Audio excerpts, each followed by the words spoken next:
नमस्कार ताई. नमस्कार. ताई, तुम्ही स्वतःचा ब्रँड सुरू केलाय घरगुती उत्पादनांचा.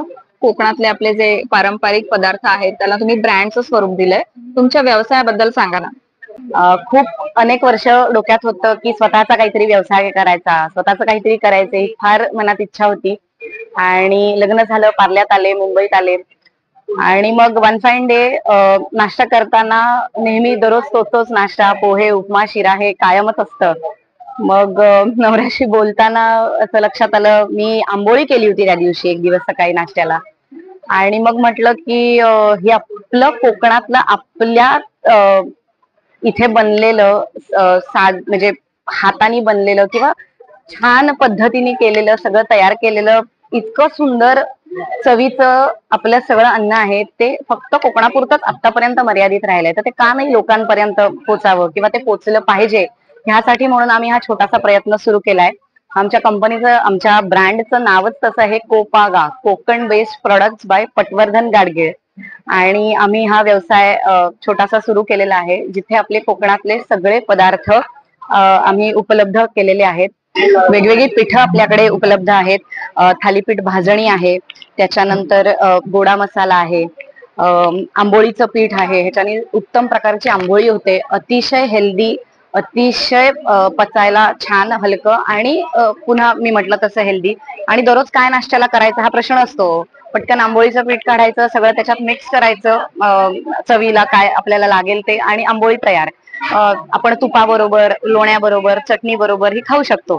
त्याच्यानंतर मेथकूट सुद्धा आपल्याकडे आहे, हे मऊभाताबरोबर खाता येतं. आम्ही शाळेत असताना तर आमचा दररोजचाच नाश्ता हा असायचा.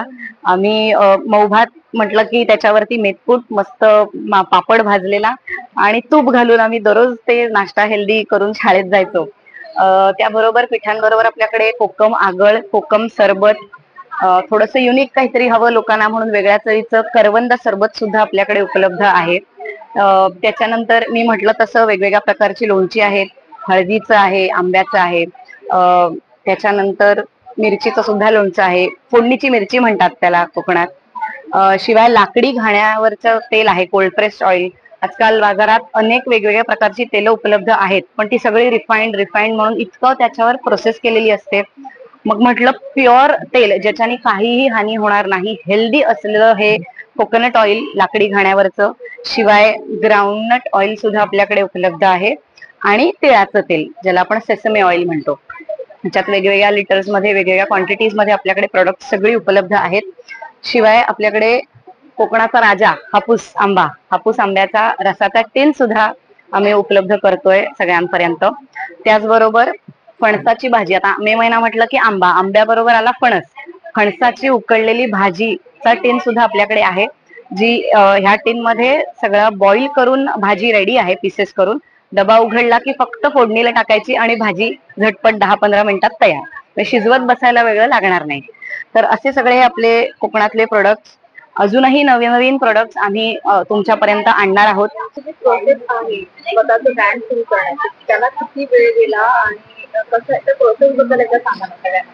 येस, जरूर. आता फूड म्हटलं की सगळे वेगवेगळ्या प्रकारचे लायसन्सेस आले, सगळ्या प्रकारचे रूल्स रेग्युलेशन्स फॉलो करूनच आपल्याला पुढे जायला लागतं.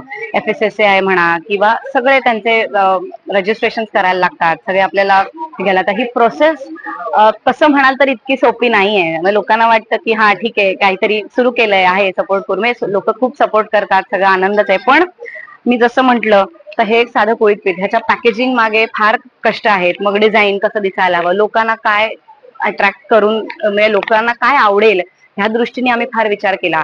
ब्रँड आम्ही सुरू करण्याआधी जवळजवळ 9 ते 10 महिने आम्ही ह्याच्यावर अभ्यास करतोय. वेगवेगळं म्हणजे कसं दिसलं पाहिजे, आपला प्रॉडक्ट कसा लोकांपर्यंत पोहोचवता आला पाहिजे आपल्याला, त्याच्या मागे खूप कष्ट आहेत. इतकं दिसायला फार सुंदर, सोपं, छान दिसतं, पण खरंच खूप कष्ट आहेत. त्याच्यामध्ये किती कालावधी जातो? FSSAI वगैरे रजिस्ट्रेशन ऑनलाईन हल्ली होतात. आपण रजिस्टर करायचं असतो, त्यांचे काही फॉर्म्स असतात, ते भरले की साधारण एक 10-15 दिवसात म्हणा, किंवा विदिन डेज ऑफ 15-20 डेज, कधी कधी महिनाही लागू शकतो. कारण कोणते कोणते कसे लायसन्सेस आहेत, कोणती प्रोसेस आहे, कारण प्रत्येक प्रोसेस आहे, सगळं गव्हर्नमेंट रजिस्टर्ड असतं. ती प्रोसेस करून पुढे जायला लागतं. त्यामुळे तसं बघायला गेलं तर 1 महिना, 1.5 महिना ते 2 महिने कालावधी आपण पकडून चालू. आता आम्ही नॉर्मल FSSAI, आता त्याच्यात पण वेगवेगळे प्रकार आहेत. आता मॅन्युफॅक्चरिंगचं लायसन्स वेगळं असतं, शिवाय मार्केटिंगचं लायसन्स वेगळं असतं. तर त्या प्रत्येक ह्याचे वेगवेगळे आपल्याला लायसन्सचे, रजिस्टर्ड लायसन्सचे आपल्याला रजिस्ट्रेशन नंबर आपल्याला मिळतो. तर ती बरीच मोठी प्रोसेस आहे. हे झालं फक्त FSSAI फूड रजिस्ट्रेशन लायसन्स बाबतीत. त्याच्याबरोबर आपल्याला ह्या प्रोडक्ट मध्ये तुम्ही बघू शकता, हा जो आपल्याला बारकोड दिसतोय, हा बारकोड असतो GS1 बारकोड म्हणून जी एक वेबसाईट आहे, म्हणजे तिथून आम्ही हे बारकोड परचेस केलेले आहेत. हे प्रत्येक प्रोडक्टला प्रत्येक क्वांटिटी नुसार युनिक बारकोड आपल्याला मिळतो.